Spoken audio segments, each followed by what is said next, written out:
There's been a lot of talk in the community about intelligent design. It's consistently voted down in legal systems and courts when it's brought up for challenge, be taught in schools that it's religion. It's not a science and can therefore not be taught as science or in science classes. And so I'd like to review at least one of those court decisions and just go over it and see what you all think. Just kind of like to start out with a little cartoon. This is how a lot of people think about the issue, the topic. It's like the scientific method. Here are the facts. What conclusions can we draw from them? That's science, right? Of course, the creationists, like me, are like, here's the conclusion. You know, we have the Bible. We already have the answer, right? Work backwards. What facts can we find to support it? Right? Is that really what it's all about, or is there actually more to creationism than trying to support what we already think we know? So the basic argument, I'll just use a recent debate I've been having with a lawyer, Phil Brantley, on a website that I'm associated with. The argument kind of goes like this. This is a common argument, but this is basically how it goes. He writes, "It is important to remember that Judge John E. Jones," and we'll get into that in a little while, who ruled in the 2005 Kittzmiller versus Dover case, concluded that intelligent design is not science and may not be taught in public schools. Intelligent design movement, or the intelligent design movement, has its origins in the political, cultural, and social movement called creationism. After the creationists lost in court, they continued their campaign under a different label while fraudulently misrepresenting to others that intelligent design is materially different from creationism.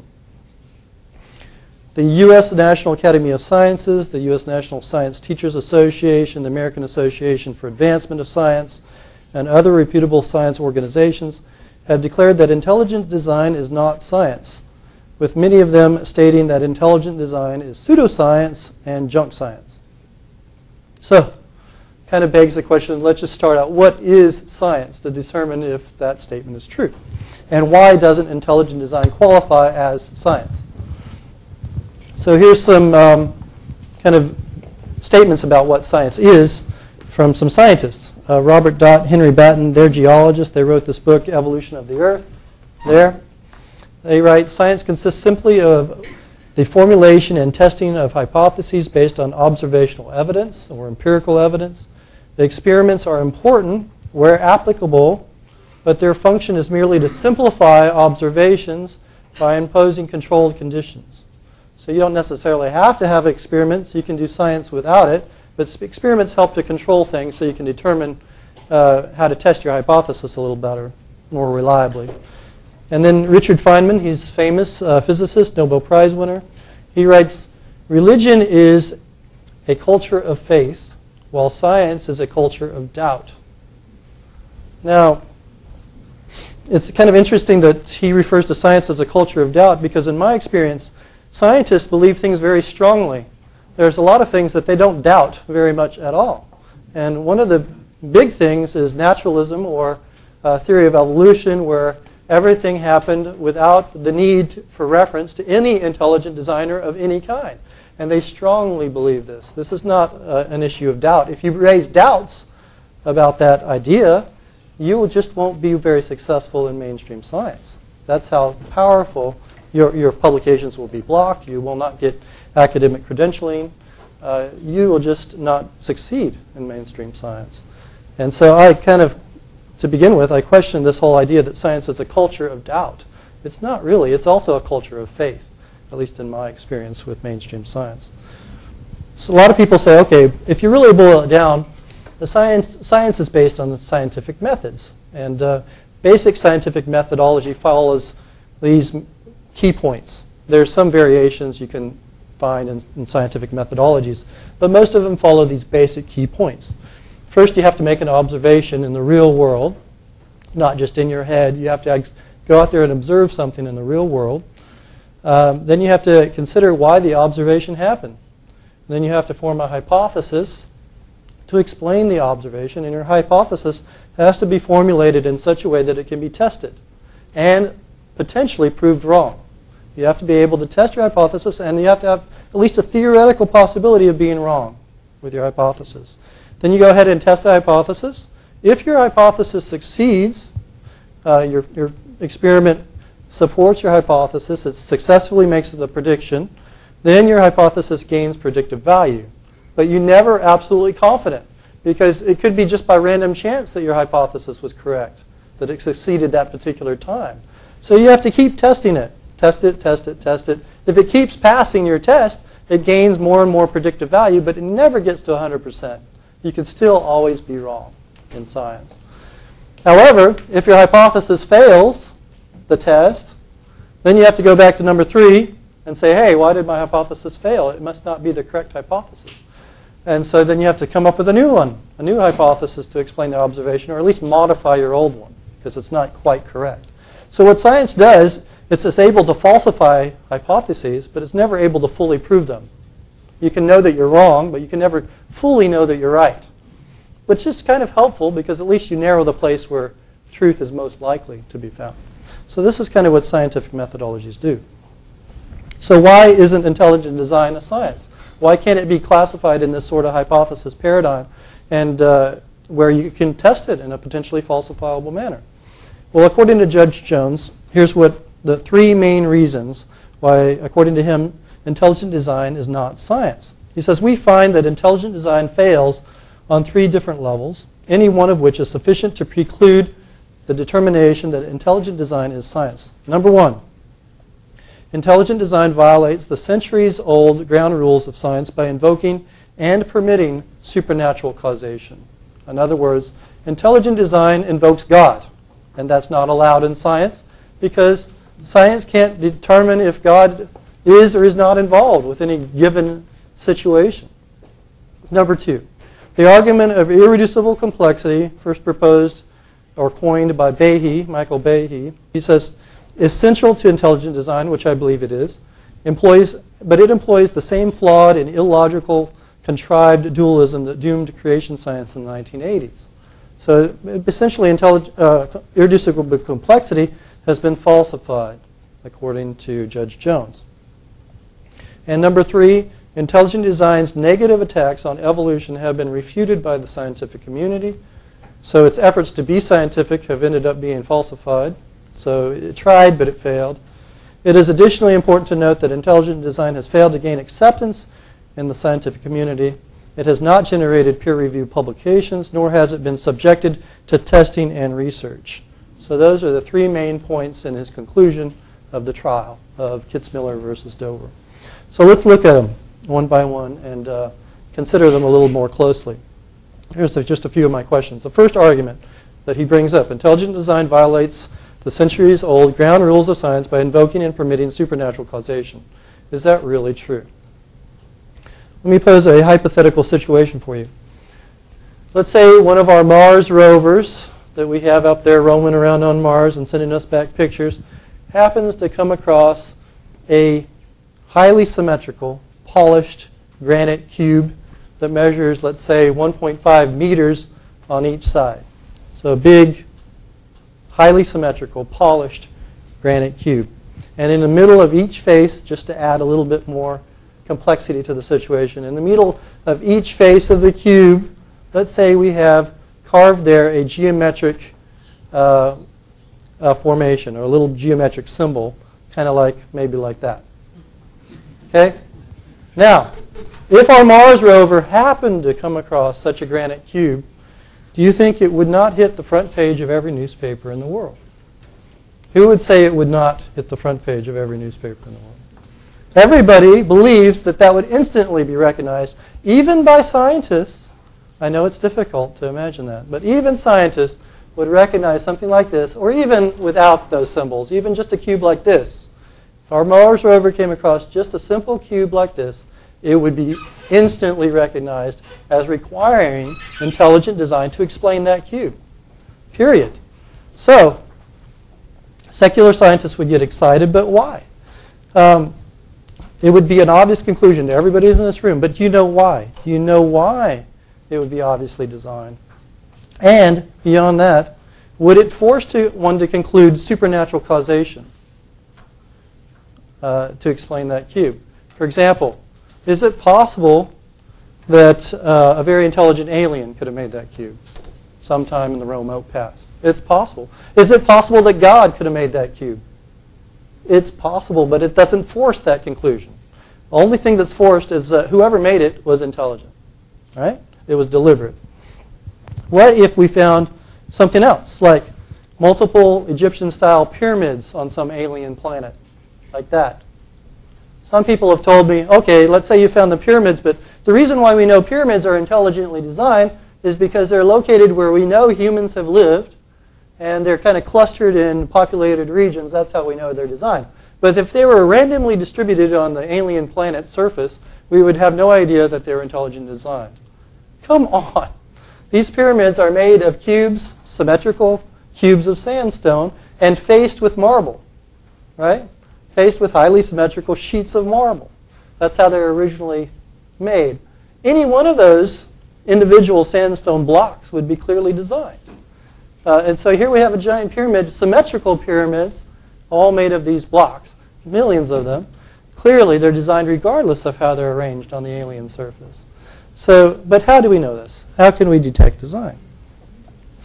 There's also kind of ironic to me that Judge Jones says intelligent design is not science, even though intelligent design, the ability to detect intelligent design, is integral to several, numerous actually, mainstream sciences, to include forensic science, anthropology, and even SETI science, the search for extraterrestrial intelligence. All of these mainstream sciences, which are fully recognized as sciences, recognize the ability, the human ability, to scientifically detect intelligent design. Without that ability, why aren't these sciences here, why aren't they classified as religions, only to be taught in schools of religion instead of science departments? So how can these be recognized as sciences, and yet other forms of, other applications of the ability to detect design are classified as religion? So can whatever rules are used to detect design by these sciences be universally applied to other fields or other aspects of the universe? For example, what are SETI scientists looking for? When they find something, how do they know it requires intelligence? Here is Seth Shostak. He's the senior astronomer at the SETI Institute. He writes, perhaps the extraterrestrial intelligences will preface their message with a string of prime numbers, the message in a radio signal, right? They're looking for radio signals. Or maybe the first 50 terms of the ever-popular Fibonacci series. Well, there's no doubt that such tags would convey intelligence. How does he know that? How does he know there's no doubt that if a radio signal came and it presented the first 50 terms of the Fibonacci series, 1, 3, 5, 8, on down the line, all of a sudden, oh, that's obviously an intelligently designed radio signal. How does he know that? For example, why can't it be applied to other things? Here's Charles Thaxton and Walter Bradley and Robert Olson. They ask, why then doesn't the message sequence on the DNA molecule also constitute prima facie evidence for intelligent source? After all, DNA information is not just analogous to a message sequence such as the Morse code or the Fibonacci series or the sequence of pi or any other mathematical sequence. It is such a message sequence. It carries arguably more information than does the first 50 terms of the Fibonacci series. So why is there clearly intelligence here but not here? Interesting question. So what scientific methodology is used by mainstream science to detect intelligent design? What method is used by Seth Shostak and anthropologists and forensic scientists to detect intelligent design for any particular artifact? Well, it's pretty simple. The first thing they do is they determine that the phenomenon in question is beyond the creative powers of all currently known non-intelligent forces of nature. Can science deal with what is not currently known? No, you have to deal only with what is currently known. Say, given my little bit of information that I have right now, this particular phenomenon can't be explained by my little bit of information about what I know about non-deliberate forces of nature. However, number two, this phenomenon can be explained, or at least more closely approximated, by what I know are forces that have access to intelligent design or intelligence. If those two things are met, your phenomenon is best explained by intelligent design. That's the most rational, scientific conclusion with the highest predictive value for your phenomenon if these two things are fulfilled, these two criteria. And that's the basis of SETI, anthropology, and forensics. Given the hypothetical that a supernatural intelligence like God does exist, would it be possible, again, for such an intelligence to create things on a natural level? In other words, would things that would obviously require at least a natural level of intelligence, like, again, could God make granite cubes or chocolate cake or a loaf of bread or Stonehenge? Right? When Jesus made the loaves of bread and the fishes, right, under supernatural power, if you had one of those that Jesus made, the little fish that he passed out or the loaf of bread that he passed out described in the Bible, would you be able to tell that that piece of bread came from a supernatural intelligence? No. It looked like all the other pieces of bread that humans make all the time, right? Yet it did come from a supernatural power. We know, at least if it's true how the Bible describes it. But looking at the piece of bread itself, you wouldn't be able to tell that. You wouldn't be able to tell this piece of bread came from God and this piece of bread came from my mother, right? So it's possible for God to do it, but it doesn't require it. The only thing you really know is that both pieces of bread or the chocolate cake or Stonehenge or whatever required intelligence. They required intelligence. That's all you know. So does that mean that we cannot detect scientifically that intelligence was most likely required to explain the granite cube or the chocolate cake or whatever else that we think requires intelligence, or the DNA sequence, which we'll get into in a minute? So this kind of brings up the idea that the notions or the concepts of natural versus supernatural are relative concepts, at least in my understanding. For example, I was thinking to compare myself with a dog and thinking that my intelligence relative to a dog would be considered supernatural by the dog, but some people might argue that point. So I picked an ant instead. So relative to an ant, a lot of things I can do are supernatural from that ant. The ant can't tell the difference, right? All of a sudden a big shining light comes down and fries the ant. Ooh, praise be to Dr. Pitman who made the light come. No. Yeah, so it's all relative. And relative to my perspective, somebody who has greater intelligence or more technology might appear to be supernatural to me from my limited perspective. I can't prove the difference, right? So all I can do is if this person comes down to me and they have all this power and stuff that looks better than mine by a good bit, and they say, by the way, I am supernatural. Who am I to argue, right? Well, I don't quite believe it, right? Well, I don't know. I just have to go by what they say, right? And if someone strikes a match in a third world country who've never seen matches struck, ooh, he can make fire with sticks. That's supernatural, right? It would appear to be so from certain perspectives. So it might all be relative. And from God's perspective, his creative ability is perfectly natural. It would seem to him perfectly natural. So this whole idea that science can't detect supernatural is all a relative idea. Can science detect advanced technology? Like if there's a big spaceship on Mars that happened to be able to travel back in time or something that we can't do, would it be possible for science to detect a need for intelligence anyway to explain that spaceship, even though we don't have that technology? We'd still be able to say, hey, at least this has required a higher level of intelligence than I have, right? So the second argument. The argument of irreducible complexity is central to intelligent design, and it employs the same flawed and illogical contrived dualism that doomed creation science in the 1980s. Well, what Judge Jones doesn't realize is that irreducible complexity is part of the whole 1-2-step process for detecting intelligence.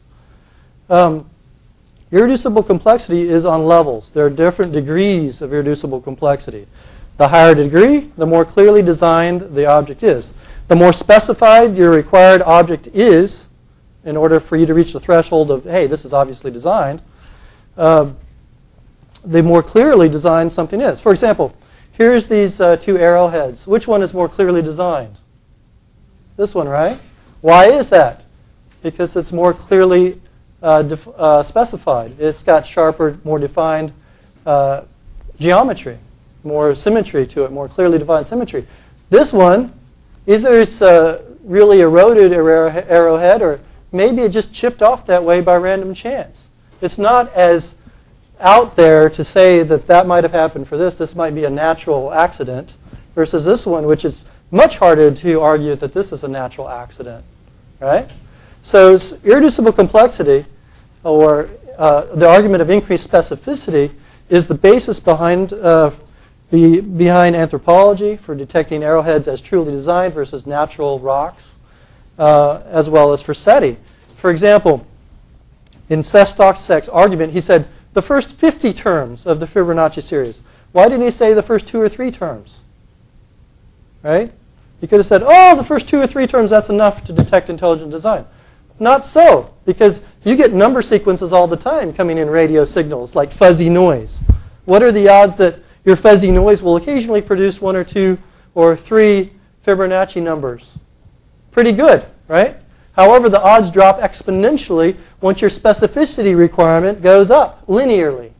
As you move up the scale linearly, you get up to 50 or so, the odds that a random natural process would have done that drop off exponentially. Is it absolutely impossible? Absolutely, no, it's not absolutely impossible. It's just very, very, very, very unlikely, right? Very unlikely. So that's why he used the first 50 terms of the Fibonacci series instead of the first 2 or 3.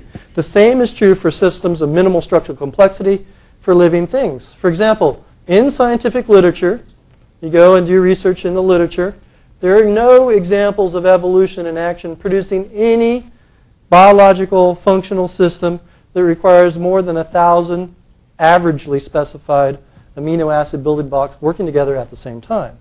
You can find examples producing 200, systems that require 200 or 300 even, maybe even the low 400s. But in scientific literature, it doesn't go beyond that. There are no examples even of 500. A system that, and that's either single protein systems or multi-protein systems. Why not? Why can't we find examples of evolution in action beyond that level? Because the irreducible complexity, the specificity, the minimum structural threshold requirement beyond that level is beyond the powers of mindless chance to achieve in a reasonable amount of time. The same thing with that carved arrowhead. It's beyond the powers of mindless process to do that. You can get low-level examples, but not high-level examples. And after a certain point, it crosses the threshold of what's reasonable to expect in a certain amount of time from that mechanism. So irreducible complexity is not outside of science. It's used by science all the time. So why is it excluded from detecting design in living things, but not when you're talking about arrowheads and radio signals? Here's another example. Here's a Scrabble checkerboard. Who would believe that I just toss these things out at random and they just happen to land like that? It's possible, right? Reasonable. I could have spent an hour there and just placed them one by one, right, to make them look random. I could have done that deliberately, right? But it's also possible that that type of pattern can be produced by random chance. You just toss them out there. How about this one? Would you believe that I tossed things out there about 500 times and one of those times it kind of landed like that?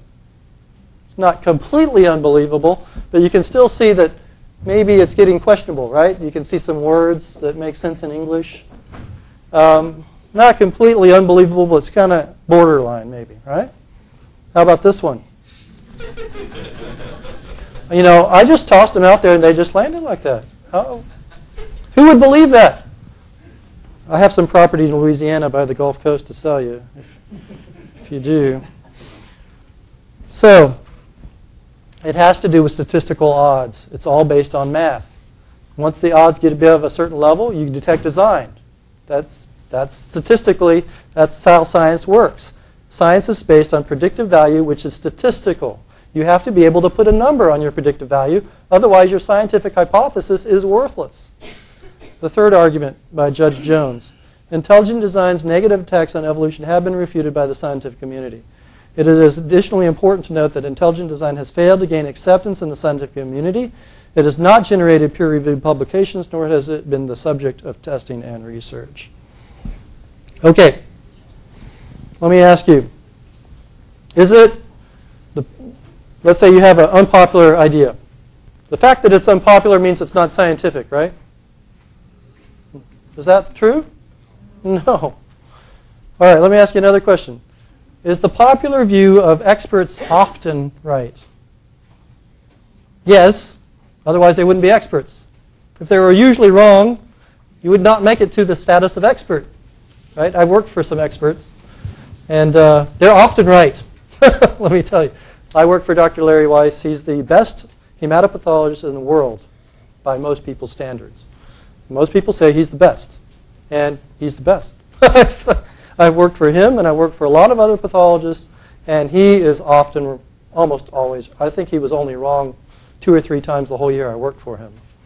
And a lot of times he was right by what Johnny Carson would, he could put up a slide to his head and say, I know this is a malignant melanoma, and then look under the, how did he do that? Oh, it's just amazing. But yeah, they're often right. Are they always right? Are experts always right? Dr. Weiss, was he always right? No, he missed some 2 or 3 cases while I worked for him. So he's not always right. And so are valid scientific theories therefore defined by their popularity? No. Popular theories can be wrong and have often been wrong in history. The problem is that scientists are not gods. Scientists are human like the rest of us and can make mistakes. So the other problem is that they are also passionate like the rest of us. They have strongly held beliefs and fervently held beliefs, almost to the point of religious, I would say to the point of religiously held beliefs, to the point where they think that anybody who disagrees with them is not deserving to be published in their journals. And there's some pretty famous cases of this where they have blocked efforts of other scientists to publish minority opinions. For example, anybody remember the big email scandal where they blocked scientists who didn't believe in global warming? Right? That's a huge email scandal over this. And their emails going back and forth on how can we block these guys and prevent them from publishing their nonsense theories in our journals. Right? The same thing happened with the Smithsonian, with Richard Sternberg. He was the editor of the Smithsonian Journal for a while. And he made the mistake of publishing a paper by Stephen Meyer on intelligent design. It actually got published. Here's Stephen Meyer, and here's Richard Sternberg. Richard Sternberg, after he published the paper, there's a huge firestorm over this, and he was demoted. He was demoted from his position of associate editor, associate researcher, and they were trying to get him out completely. They tried to fire him. And so he sued. He sued Smithsonian over this, and he won for discrimination on this.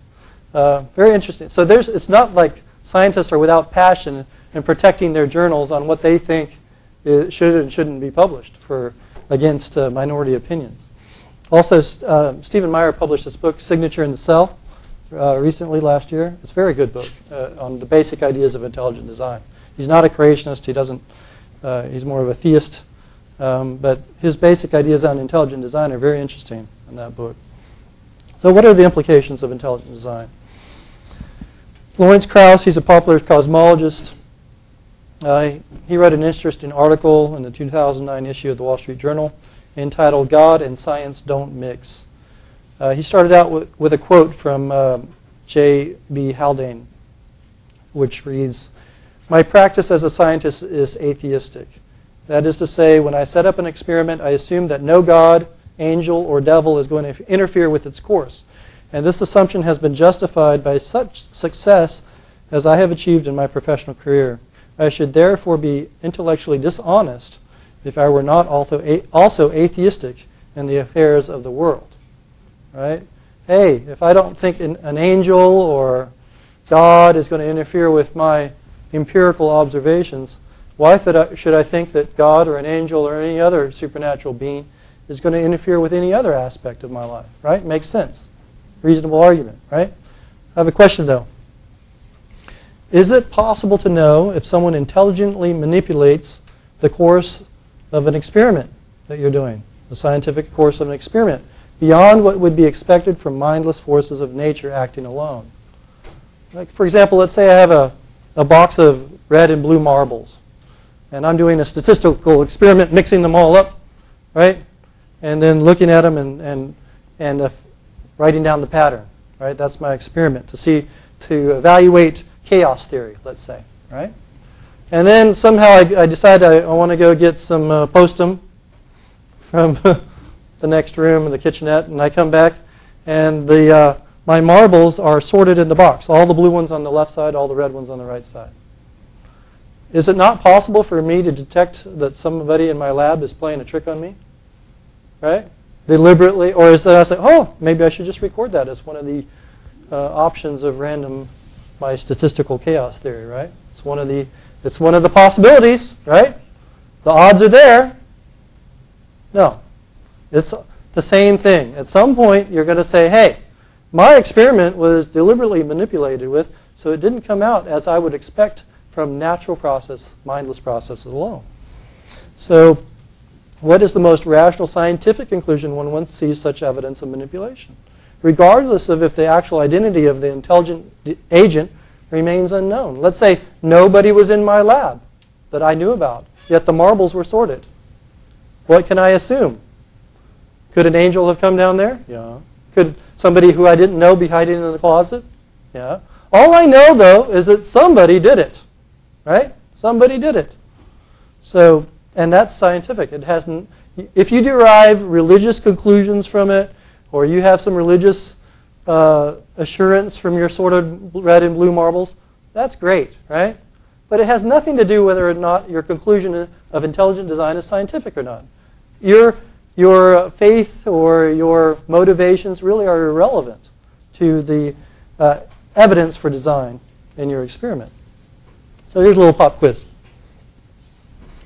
I've shown this before, so those of you who've seen this before, you're cheating if you speak up. All right, so here's a bunch of granite rocks. Which ones are designed and which ones aren't? So would you say that this one's are designed? No. What about this one? Here's a cube, yes. Here's this one? Probably so. That one? Not necessarily. That one? Pretty clear. All right, so you're all wrong. They're all designed. These ones are granite rocks. They're not really granite. They're styrofoam. They're designed to look. They're designed to look like natural rocks, right? They're all designed. They're all deliberately designed. Even that one, and that one over there. So, is it possible for designers to make things that look like they're not designed? Yeah. But is it possible for nature to make things that look like they are designed? Not necessarily, right? No. It doesn't work both ways. However, here's some cubes. Here's a salt crystal, and here's a pyrite crystals and a snowflake. They're very symmetrical. They look pretty much like those granite cubes did before. They're just as symmetrical, even shiny and polished. But we don't think automatically that these are designed. Why not? Why don't we automatically think that? They have the same shape. You have to know something about the material you're working with. You have to have some history with it. So you have to have some time to expose it to natural forces or mindless forces of nature to see how it would react. If you don't have that history, you don't have that investigation background, you're not going to know if these things are most likely designed or not. You have to do some research in order to know. The reason why we know granite doesn't do this is because we know granite, when it interacts with mindless forces of nature, doesn't make cubes. It doesn't make cubes. But pyrite does. And so do salt crystals and snowflakes make these nice geometric six-sided patterns, right? We know that from experience. And but granite, if we had a granite cube or a granite rock that looked like that, we would say, hey, granite doesn't do that naturally. So it was designed. It was carved. How about this? Would you believe the seeds just fell there like that and grew in this nice French garden style? No. You know that. Why? Because you have experience with French gardens. And it's not that easy, right? It doesn't just happen. How about this? Designed or not? It's designed because it says planting the natural garden, right? How about this? Do you believe a hurricane picked up all these trees from the woods and just shoved them in the beach like this in England? It just happened like that? Boom. Is it possible? Possible. Is it likely? Unlikely outside of design, right? How about this? Earthquake, just jumble up the rocks and they just landed like that. Right? No one believes that?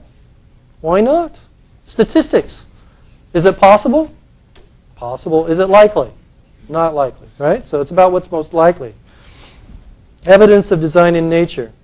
So the Bible makes certain claims that you can use as hypotheses and test them. For example, David says in Psalms 19:1, he says, "The heavens declare the glory of God, the skies proclaim the work of his hands." Is that true? Come on. We can explain everything with natural law, right? How about this? Paul says in Romans 1:20, "For since the creation of the world, God's invisible qualities, his eternal power and divine nature have been clearly seen, being understood from what has been made, so that men are without excuse." Is that true? Or is Paul just pulling our legs, saying, hey, you go out there, everything that you see is designed, even the snowflake and all these things. And people say, well, you know, I'm having a tough time with the snowflake. I can understand the granite cube, but snowflake? Come on. So is it really possible that certain things in nature, beyond our world, in the universe at large, require some sort of explanation from design? At least higher level design than we humans necessarily have access to. And am I the only one who sees it? Do any famous scientists, for example, believe that non-human design is required to explain anything in the universe beyond our world? Let's look at a little movie clip. Let me pause this a second here. See if my audio will work.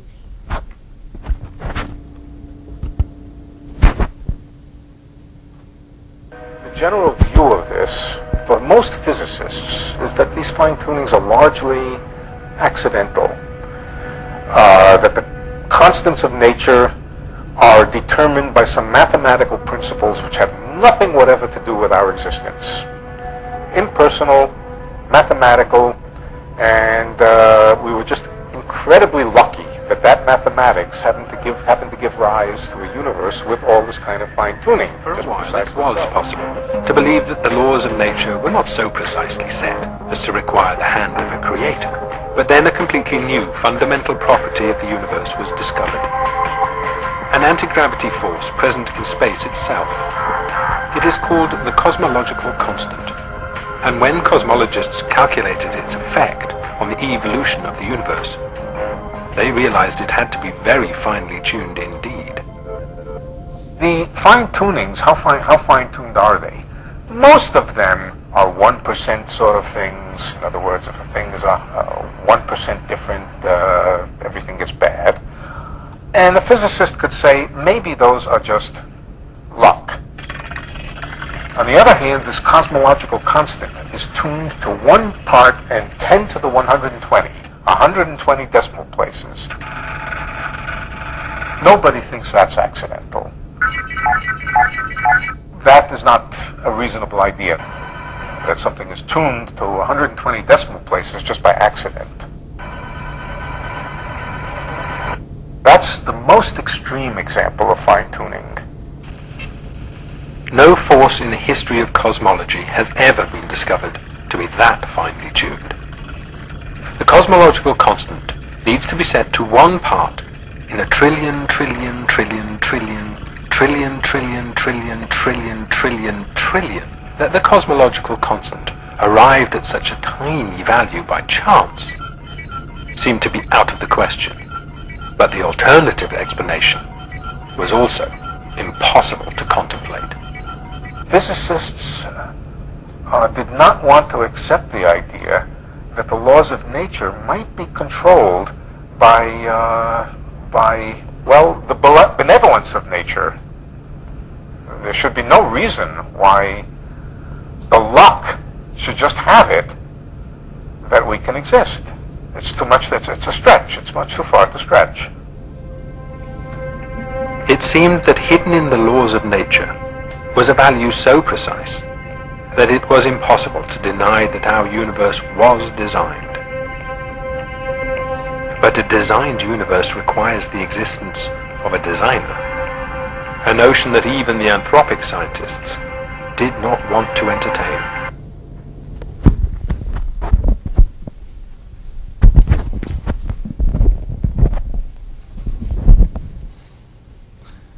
So here we have people who are forced into a position of proposing intelligent design against their will, based just on the evidence itself of the fine-tuned nature of the universe needed to support life. complex life. Because any one of these variables goes slightly out of line, and you have a universe that doesn't do anything. Certainly doesn't support complex life. Doesn't support suns or even matter as we know it. So here's scientists talking about this a little bit more. Australian astrophysicist Paul Davies, he argues, such stunning accuracy in the precisely balanced universe needed to support complex life is surely one of the great mysteries of cosmology. The belief that there is something behind it all is one that I personally share with, I suspect, a majority of physicists. I've always thought physicists were smarter than biologists anyway. That there must be a God who is responsible for these laws and responsible for the universe. He actually calls the designer God. Now, to me, it's irrelevant if you call him God or whatever other name you want to use. The fact is, somebody with very high intelligence did it. It's quite clear from the statistical odds of it. Here's Nobel laureate Arno Penzias. He makes this observation. Astronomy leads us to a unique event, a universe which was created out of nothing and delicately balanced to provide exactly the conditions required to support life. In the absence of an absurdly improbable accident, the observations of modern science seem to suggest and underline, one might say, a supernatural plan. Right? These guys, now they're basing their conclusions on what it says in Leviticus? No, right? These are scientists who are coming to this conclusion against their natural will, how they were trained. Sir Frederick Hoyle, he's the one who came up with the whole label Big Bang Theory. He didn't like the Big Bang. He thought it was an erroneous theory. So he said, oh, you guys, you believe in that Big Bang theory. But then it stuck, right? In 1951, he argued that the coincidences of the fine-tuning of the universe were just that. They were just coincidences. But by 1953, things had changed because more and more had been discovered to the point where he couldn't rationalize that theory anymore. And he said, such properties seem to run through the fabric of the natural world like a thread of happy coincidences. But there are so many odd coincidences essential to life that some explanation seems required to account for them. A super intellect has monkeyed with physics as well as chemistry and biology. And so here's a British mathematical physicist, Roger Penrose. He's one of the first to conclude design for the universe. He says the extremely high level of fine-tuning astronomers and physicists discern powerfully suggests purpose behind the universe. David Freeman Dyson, mathematician and physicist, says, as we look out into the universe and identify the many accidents of physics and astronomy that have worked out to our benefit, it almost seems as if the universe must, in some sense, have known we were coming. How did it do that, right? And his disturbing the universe, kind of interesting. Owen Gingerich, former professor of astronomy and of the history of science at Harvard, he writes, to me, the belief in a final cause, a creator God, gives a coherent understanding of why the universe seems so congenially designed for the existence of intelligent, self-reflected life. It would take only small changes in numerous physical constants to render the universe uninhabitable. Somehow, in the words of Freeman Dyson, who we just read, this is a universe that knew we were coming. Right? So what's the alternative? The alternative is to have more universes. Right? If ours doesn't have the statistical capability to explain its own origin, then you have to have a bunch. Right? So Bernard Carr, cosmologist at Queen Mary University in London, and the proponent of the multi-universe theory, made the following confession in 2008 issue of popular science journal Discover. He writes, if there is only one universe, you might have to have a fine-tuner, or God, or some intelligent God-like being. If you don't want God, you'd better have a multiverse. Right? You'd better have a bunch of universes. However, is the theory of multi-universes testable in a falsifiable manner? No.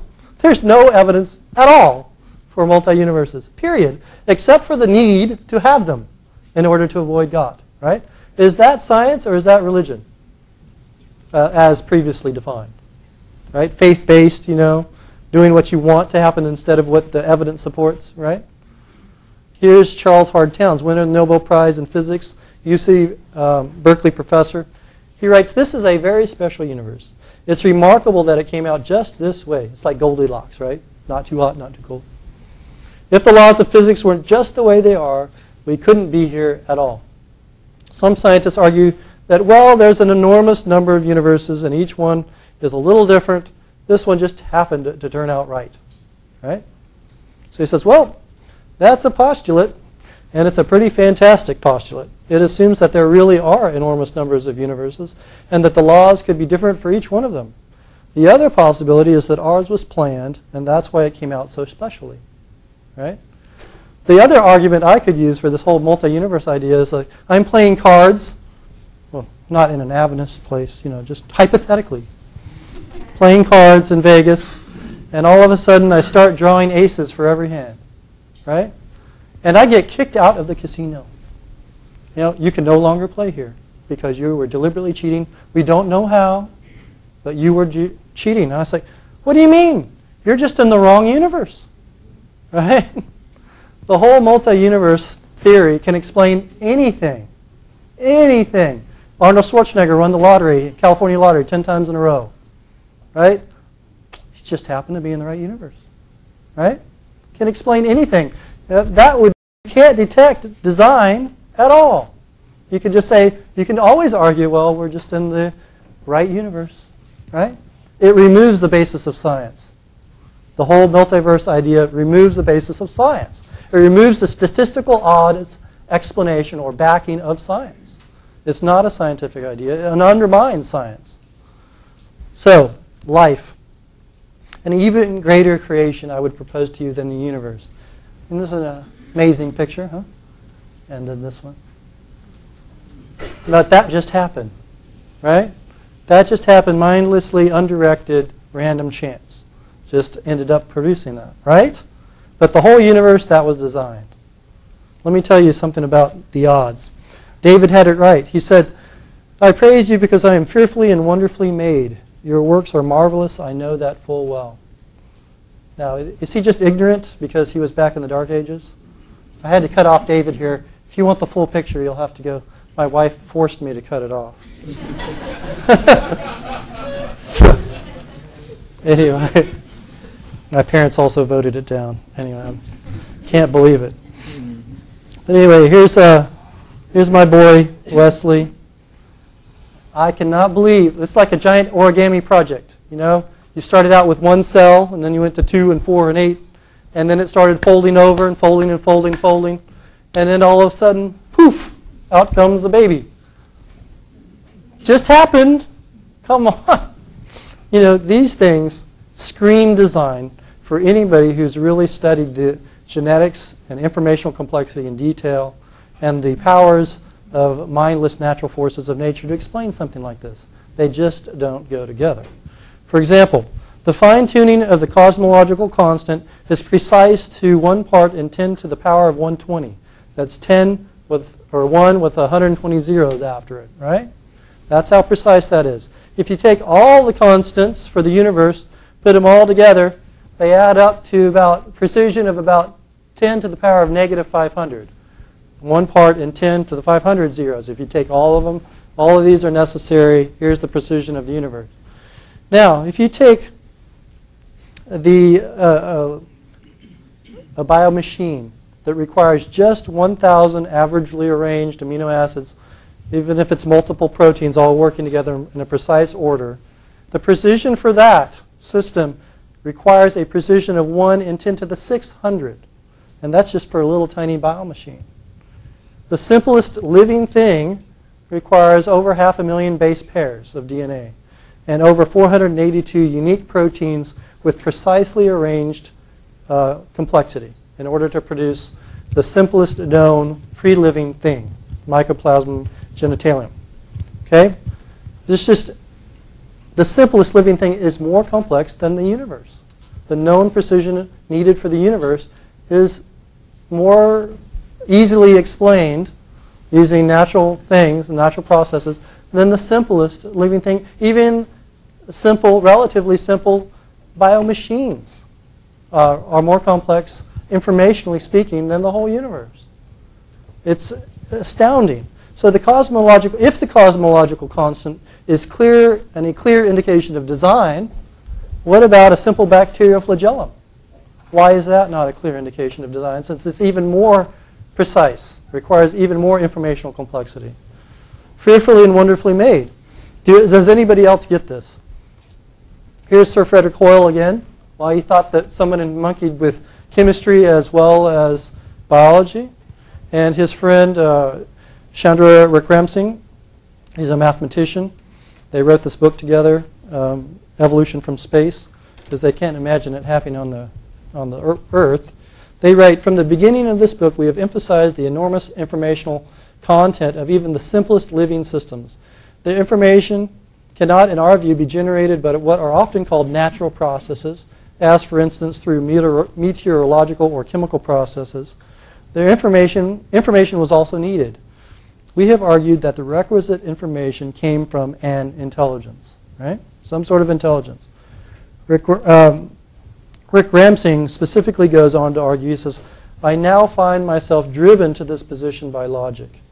There is no other way in which we can understand the precise ordering of the chemicals of life except to invoke the creations on a cosmic scale. We were hoping, as scientists, that there would be a way around our conclusion, but there isn't. And what's his final conclusion? There must be a God, right? Or at least some higher intelligence out there to explain living things, the simplest living thing. Here's John Sanford, Cornell University. He started out as an atheist, then progressed to evolved to a theistic evolutionist, and then finally the pinnacle of creationist, right? He wrote a controversial book called Genetic Entropy and the Mystery of the Genome in 2005. In this book, or at least in commentaries for this book, he writes, late in my career, I did something for which a Cornell professor would seem unthinkable. I began to question the primary axiom. In other words, the mechanism, the evolutionary mechanism of mutations and natural selection. I did this with great fear and trepidation. By doing this, I knew I would be at odds with the most sacred cow of modern academia. Among other things, it might even result in my expulsion from the academic world, most likely. He said, to my own amazement, I gradually realized that the seemingly great and unassailable fortress which had been built up around the primary axiom is really a house of cards.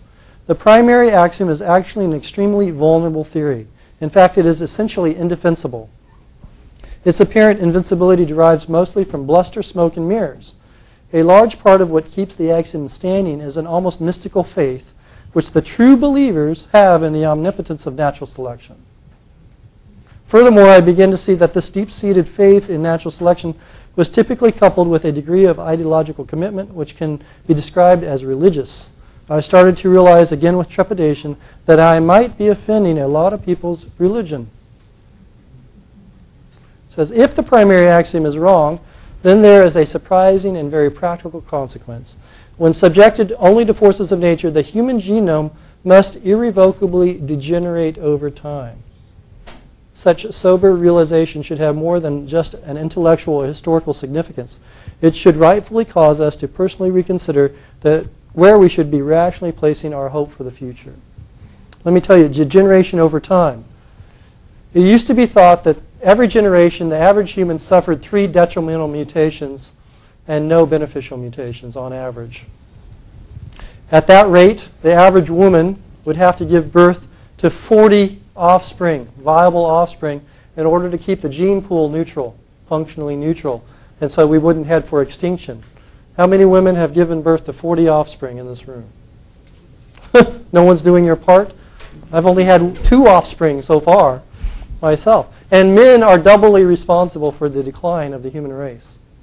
We have twice as many mutations that we contributed to the next generation as women do on average. So before we get too cocky, right?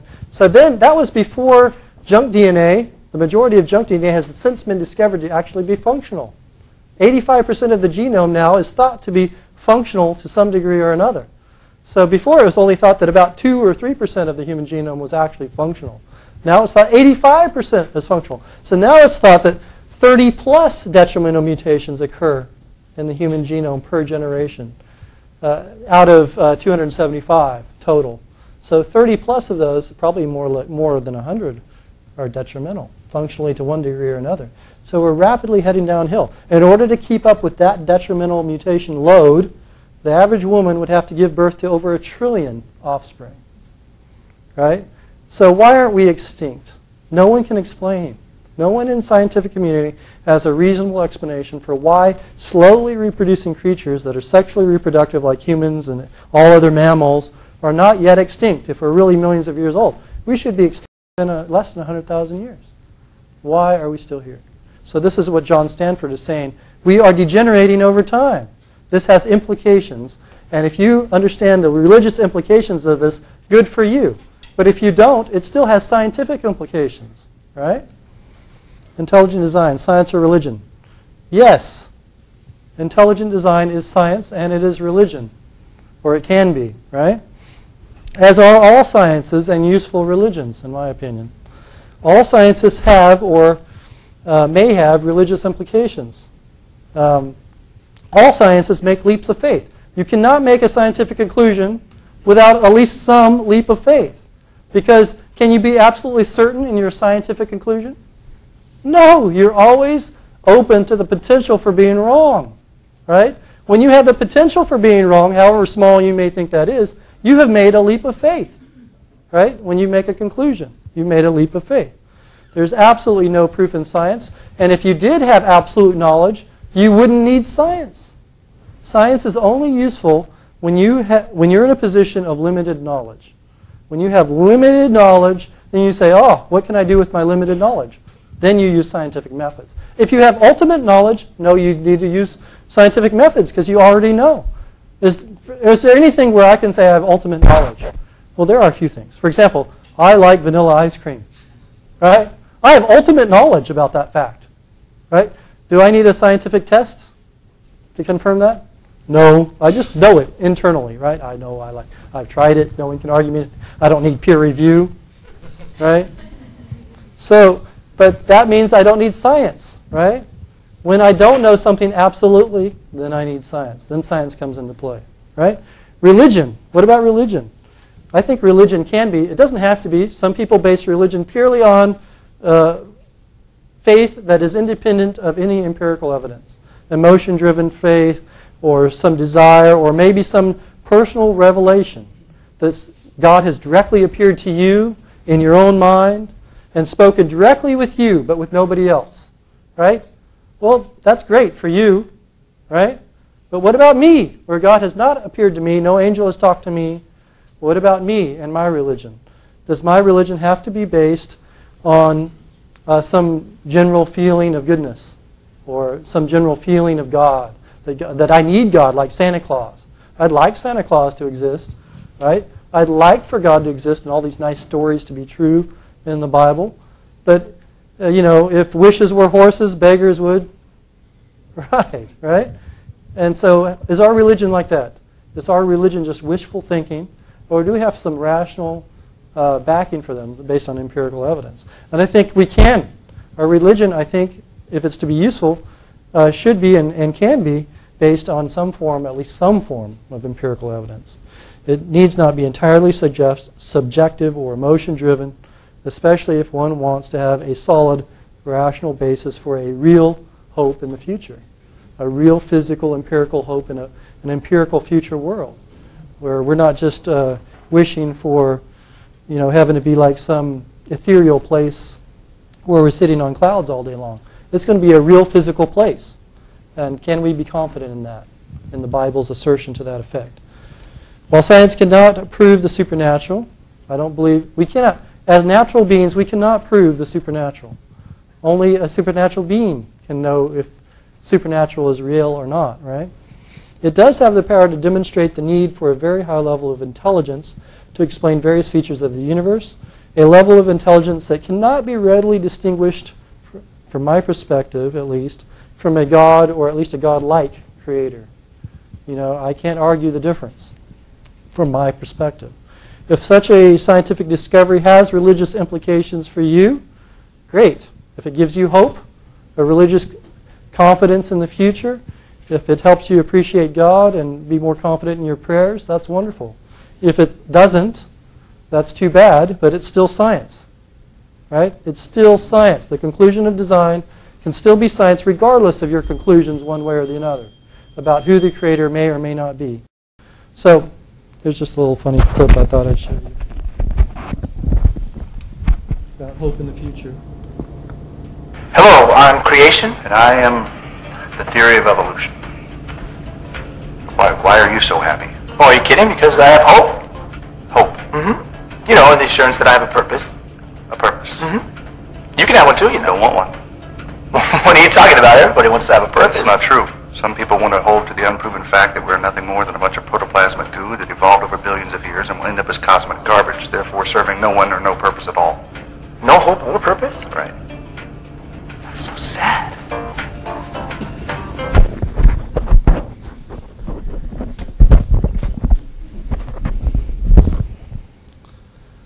So Ellen White tells us that if you have doubts or if you have a reason not to believe in God or to avoid God or the obvious, what I think are the obvious conclusions of the evidence, of the empirical evidence, you will always find a place to hang your hat. You'll always find a reason to support your doubts if you want to. But if you look at the evidence for what it would present to a rational, candid mind, if you don't try to avoid what I think is the obvious, I think that God has provided enough evidence in His universe and in His written word to lead the honest, candid mind irresistibly to Himself. And that's my conclusion anyway. And I think that God has given us a mind for a reason to use. He's given us a ability to think scientifically and rationally, and I think He expects us to use it. And use it to appreciate Him intellectually and have our mind be part of the whole experience of our emotional relationship of love to God. So thank you all for coming. If you have any questions, this is usually my favorite part.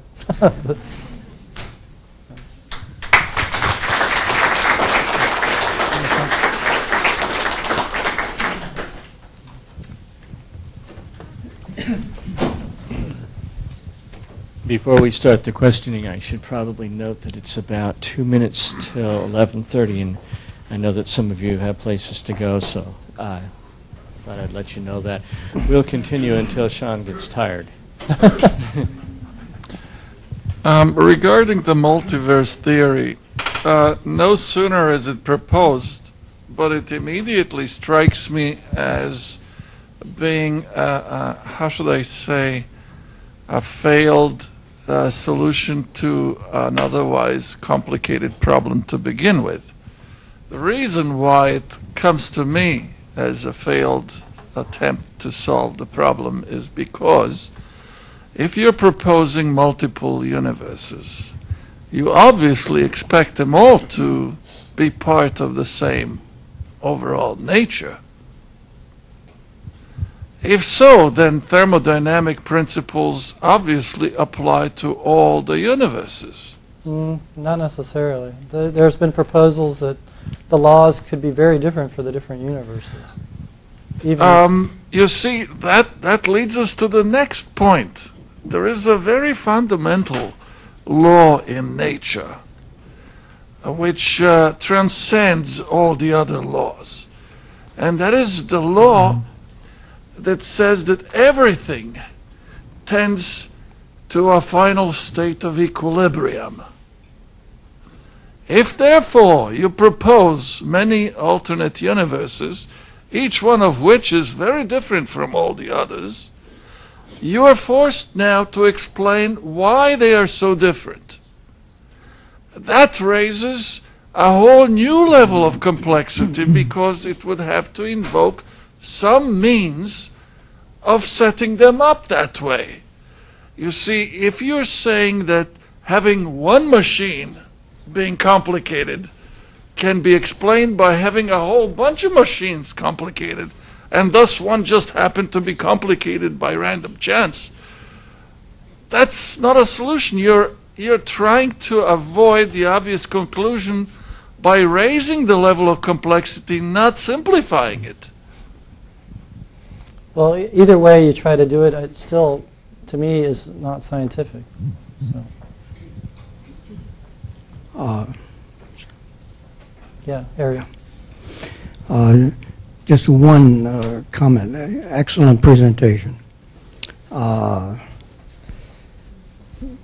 It's strange, it seems to me, that science, in the last century and a half, has boxed itself into a box that is closed to certain ideas. If you're looking for truth, you ought to be open to all kinds of ideas. I mean, what if God exists? But when you place yourself in the box they've placed themselves in now, at present, saying, hey, this is not science, we're not going to look at it, they're not going to find God, of course, even if he exists.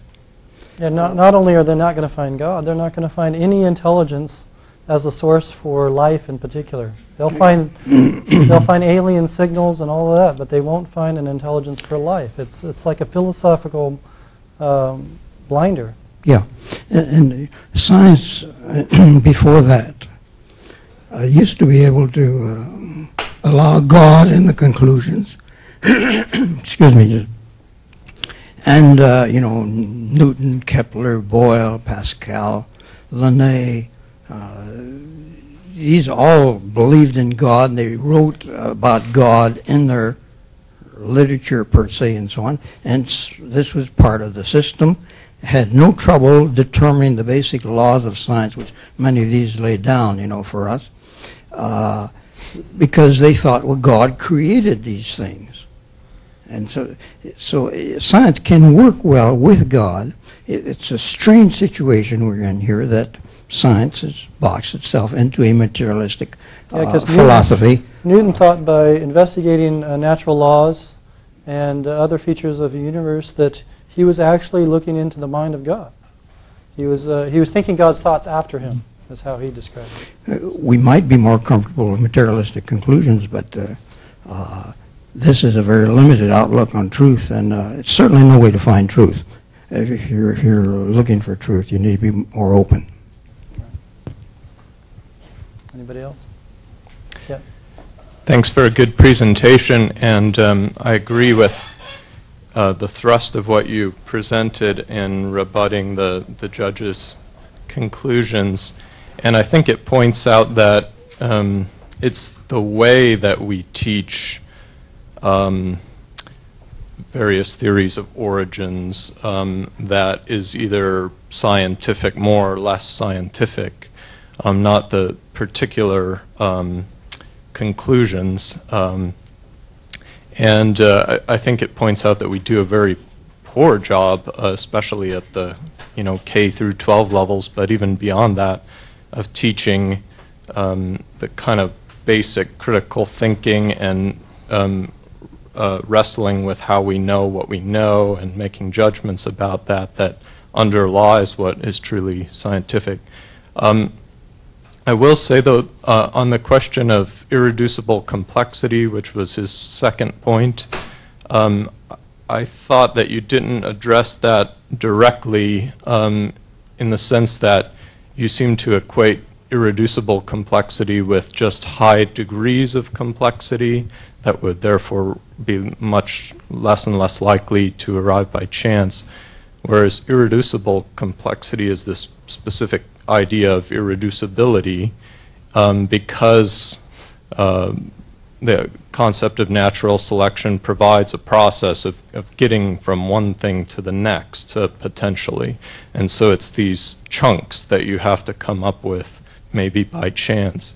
And the irreducible complexity idea does seem both powerful, but also very problematic, because it sort of assumes that if I cannot see how this is reducible, we can just call it irreducible. And when in fact it just may be a lack of my ability to understand how it's reducible. All right. Let me talk a little bit about that. You're right. Irreducible complexity is pointing to a system where you cannot see how that system could be produced with any fewer parts in a specific arrangement. That's irreducible complexity. And you can say, well, it might be able to be produced with fewer parts or a lower level of complexity and still produce that type of system, but I just don't know how to do that. Maybe some future discovery will help me know how to reduce it further. But that's not science. Again, when you propose that some future discovery may give me more information, well, it may, but science is based on what you know right now. Based on what I know right now, I know of no reduced system below a certain level that can produce effect X or function X. So based on what I know right now, this is the line of irreducibility, based on what I know right now. That's science. And so when Behe says, like a flagellum, right now we surmise pretty good evidence that you can't build a rotary bacterial flagellum with less than 22 proteins. I mean, Miller suggested 40, but you can probably get it down to around 22 proteins with an average of 250 amino acids each in a fairly specified arrangement. And so that adds up to several thousand specifically arranged amino acid proteins. And you say, okay, below that, like for example, you can't build a rotary bacterial flagellum with 10 250 amino acid proteins. No way. I mean, you can say, well, we don't know everything yet, but given what we do know, it seems very unlikely that we would be able to do that. So you can be pretty certain about where your most likely line of irreducible complexity is. Now, you can say, oh, well, natural selection can do that. Maybe because you can just hop there in chunks. Well, just like with the Scrabble board, after you move up levels of functional complexity, higher and higher and higher, what happens is that your sequence space becomes exponentially less populated with viable, potentially viable, much less functional or beneficial sequences. And so the distance between potentially viable sequences grows in a linear manner. With each step, you go up the functional ladder of complexity. So as you increase the linear distance, the Hamming distance in sequence space, linearly, the random walk distance increases exponentially in order to get from one to another in these islands of sequence space. And so after a point, after you get above 1,000, it just doesn't happen. The odds that it will happen in 1 trillion years are essentially zero. It's not impossible, but it's effectively zero. Once you get above 1,000, some systems that require at least 1,000 specifically arranged amino acids. It's effectively zero because the distance is so far apart that because natural selection doesn't come into play until you actually find something new that's also beneficial. Only at that point does natural selection come into play. Before that point, all you have is random walk, blind random walk, no natural selection. And that, as you increase the blind random walk distance, the minimum blind random walk distance, your time increases exponentially, your average time. And so it's for that reason that natural selection doesn't solve the problem beyond very low levels of functional complexity. And that's why irreducible complexity is not a falsified argument. The way Behe has used it, I agree. The way Behe used it is a little confusing because he only defines high-level systems as irreducibly complex. That's a mistake. All systems have a level of irreducibility. Even 3-letter words require 3 letters, right? But they're simple, so you can evolve them. Because the ratio in sequence space for 3-letter words is 1 in 18. But when you go up to 7-letter sequences, the ratio is 1 in 250,000. It goes exponential, an exponential decline. And so if you define irreducible complexity along a spectrum from simple to complex, then once you get above the 50 terms of Fibonacci series or whatever, all of a sudden you're at a point where natural selection can no longer help you. And you step into design at that point. Yeah. For living things, at least, we have these probabilities of how what it takes to make it happen. It's interesting to point out that those probabilities, that the situation is really far, far worse than what those probabilities would indicate. Yes. Those are the generous estimates. Yeah, because those assume that there would be no problems except for probability for things happening. And yet there are hazards, biochemical hazards, that make it, make those probabilities almost meaningless. An example I like to use is if you have millions of monkeys typing on typewriters, you could figure the probability that they would eventually, one of them would eventually type Shakespeare's plays. But you also have to consider the probability of the unintelligent monkeys filing the papers right, of the whole project being done before the wind blows them all away or they're eaten by cockroaches or whatever. Someone detecting which monkey actually did it. Right. Yeah, and so there are biochemical hazards equivalent to that. Right. And so those probabilities are interesting, but it's far, far worse than that. Right. It just starts, the probabilities get people to start to think about it, you know, and then you can go from there to the other problems. So, anybody else? Yes. I just feel we can't let this moment go, Sean, without congratulating you for your tremendous contribution to the debates that are going on within the Adventist community. But this morning, to put all this together in a very beautifully designed lecture, it's a credit to you, and thank you. Thank you. I think especially...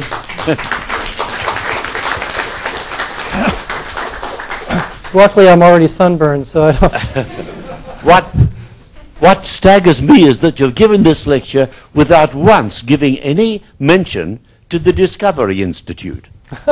Now, this is undoubtedly the most potent advocate of intelligent design in the country or in the world. And let us at least give them due recognition. And you know, of course, you've named some of their spokesmen here this morning.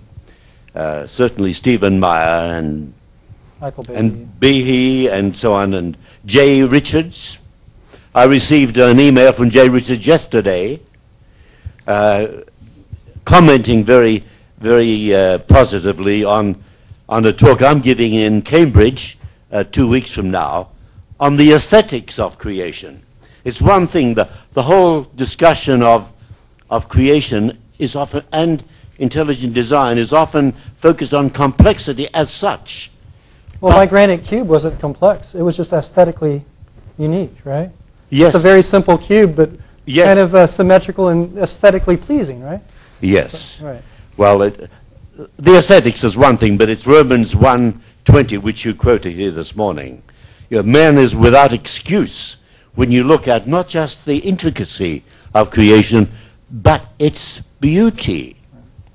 And beauty makes no contribution to survival. So Charles Darwin was lost right there. Anyway, thank you once again. Thank you very much, Bernard. Nick. Okay, thank you for coming. I have the suspicion that many people would like to see you more often here. I would like to be more often. Now, you mentioned at the beginning of your lecture, Phil Brantley. I spent several hours reading the article you wrote with somebody else, Reptile King. With who? Reptile King. Oh, Reptile King. Yeah. Educate Truth. Okay. And I discovered that Phil Brantley perhaps is misrepresenting some of the things that you believe in. For example, and I was wondering if you are planning to respond. As an example, he says mainstream, that you believe that mainstream science should not be taught in our Adventist schools. That I was kind of greatly surprised by that statement, because I suspect that you do believe that science should be, mainstream science should be taught.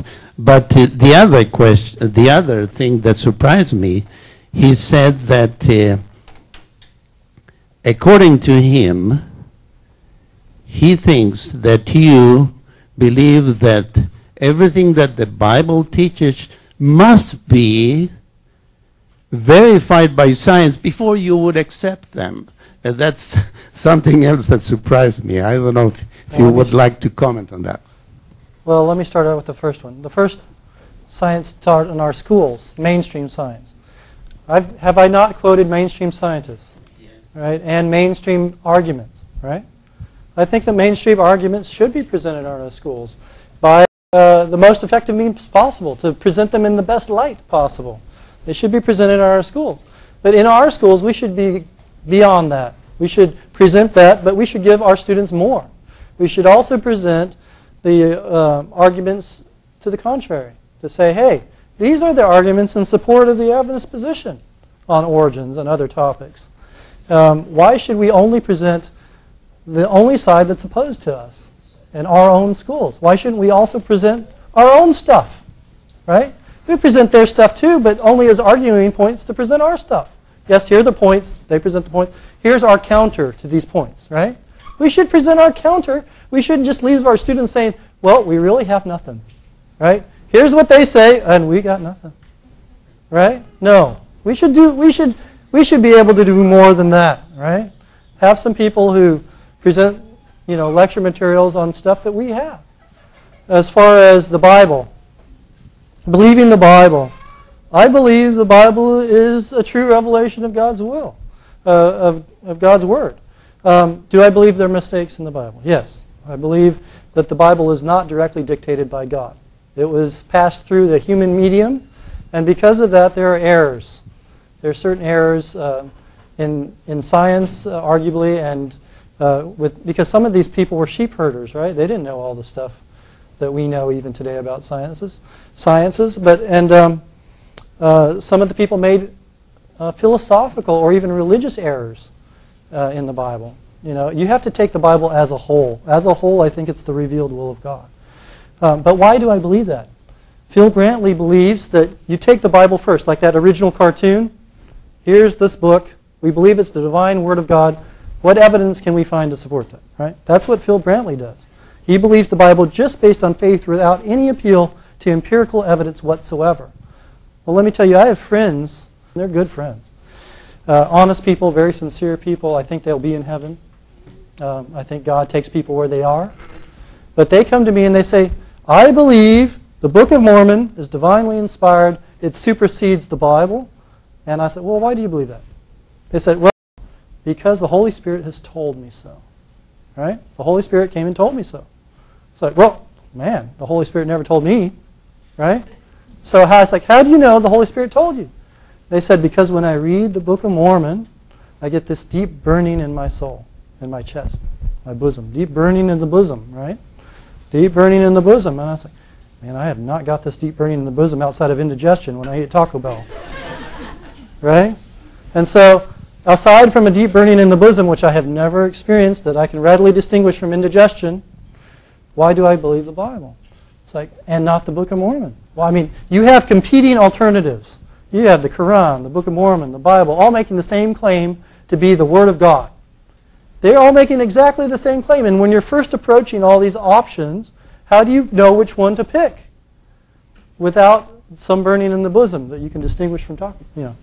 And so the reason why I have come to the conclusion the Bible is superior in its claim to be the Word of God is because the Bible is the only one that has certain features that can only be explained by what I consider to be a godlike intelligence. At least something I cannot readily distinguish from having an origin from the divine. And the reason I believe that is because the Bible is consistent in prophecy, historical prophecy, that cannot, in my mind, be explained without an appeal to someone who knows the future. And also the Bible is historically accurate with regard to its statements of physical, empirical reality, whether you're talking about the nature of the universe, the nature of physical realities of the human condition, or even the moral condition of mankind. All these things are all right in line, and I was like, the Bible is reliable, whereas the Book of Mormon makes physical statements about empirical reality that in my mind are false, have been falsified. And to me that undermines its credibility. The Bible to me, if you undermine the credibility of the Bible statements regarding those empirical statements that you can test and potentially falsify, it undermines the credibility of the Bible when it makes statements about those things you cannot test and empirically verify, like the virgin birth, the resurrection of the dead, the future reality in the kingdom of heaven. You cannot; those are not testable truths, right? So why do we believe those things? Based on the credibility of those things that you can test and verify. If the Genesis account is complete fable, it undermines the credibility of the rest of the Bible regarding those things that you can't directly test. For example, Jesus, here's a classic example in the Bible itself where the biblical authors understand this problem. Jesus goes, he's talking to a crowd in a house, and all of a sudden this man is lowered down through the roof, is paralyzed, right? And Jesus knows that all the priests and everybody's sitting there waiting for him to heal this guy, right? And so Jesus says, which is the greater miracle? To say, your sins are forgiven, which made everybody upset because he's claiming to be God, right? Only God can forgive sins. It says, which is the greater miracle? To say, your sins are forgiven, or tell this man, get up and walk. Right? One is verifiable empirical evidence. The other is not. Right? So he says, tells the man, stand up, get up and walk. Right? If the man had just laid there on his mat when Jesus said, get up and walk, what would that do to his claim to be able to forgive sins? Which is not empirically verifiable, right? It would undermine it, right? The empirical evidence of the man standing up at Jesus' command gives credibility to the non-empirical claim to be able to forgive sins. So this is the rational basis to trust the non-empirical claims of the Bible based on those empirical claims that you can test and verify. If you falsify the Bible's empirical claims, you might as well give it up. You might as well give it up and go somewhere else. So, yeah. I would like you to comment about the line between natural and supernatural. Let me read a quote. The word declares that he makes the sun to rise and the rain to descend. These words of the Holy Writing say nothing about independent laws of nature. It is not to be supposed that it's set in motion for the seed to work of itself, that the leaf appear because it must to do for itself. Every leaf grows, every flower blooms by the power of God, or supernatural. So to me, there is no line between natural and supernatural.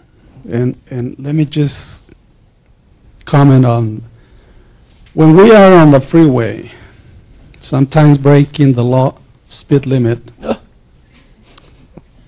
and we have an accident. Why do we cry to the supernatural power if it is a line between the natural and supernatural? Well, there are several arguments. You're talking about ultimate origins, which I also explained. Fundamental constants, laws of the universe, natural laws. Scientists themselves are saying those require divine origin, right? Because they're so perfectly balanced. So ultimate origins of natural law, yeah, I think it's evidence of design for that as well. All these natural laws scream designer in themselves. However, when you're arguing that a designer had to sit there and consciously chip out every single snowflake, that's not necessarily true, because the natural laws that have already been in place can explain that snowflake without the need for somebody to chip out every single one using molecules of water. So there's natural laws that can explain that, but then how do you explain the natural laws? Well, then you step back and, well, you can't without a designer. But there's certain things that can be explained by natural law. For example, there's another argument too, because you can say, well, if God is directly responsible for everything, then, like accidents on the freeway, you can say, well, God caused me to wreck. God caused my accident. God caused my child to get leukemia. Right? Is that true? Or can we just say, hey, we've stepped away from God. We've decided to only base our existence on natural, uncaring laws that he's put into play way back when that function in the universe, independent of any knowledge or care for you. Right? God has put in unfeeling, unintelligent laws of nature. He's put these in place like robotic laws. Now, He's willing to step in and help you out, but we as a human race have separated ourselves from his direct care. And we stepped into uncaring laws of nature and say, hey, I want to do it on my own, just based on these uncaring laws of nature. Right? But yes, you've put into place, but I like them better than you. Right? And so, no, I don't think we can blame God like Job. Job says, though he slay me, yet will I trust him. I'm not going to blame him for the death of my children and the loss of all my possessions.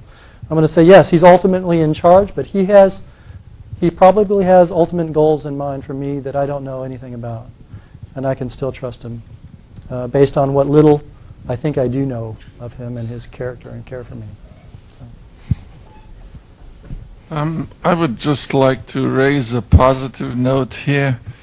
I think in our Adventist circles and even outside of the Adventist circles, I'm at least sensing a new generation of young people who are much more interested in God, and in fact they're the ones that are driving us, the teachers, to speak to them more on that subject.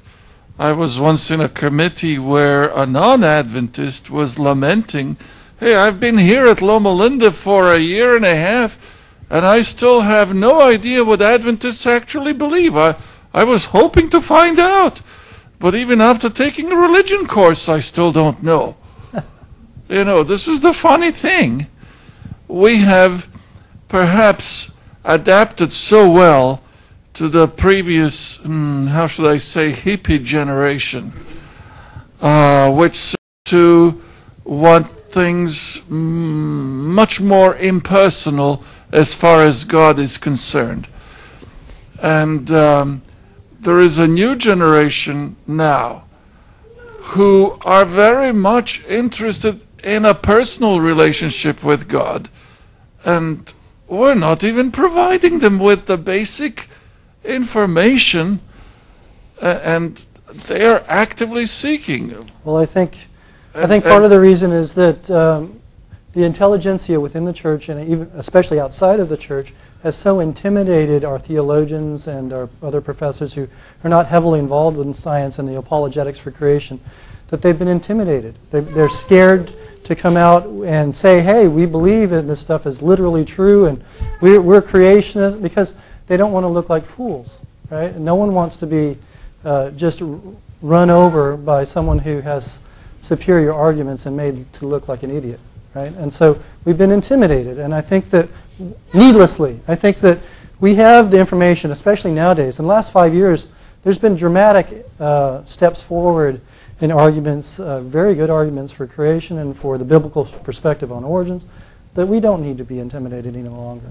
We can step forward and present our young people with very good arguments for our faith. So. Anyway, I've got to run. I have a family get-together. My grandmother's 99th birthday party, so thank you all for coming. I really appreciate it.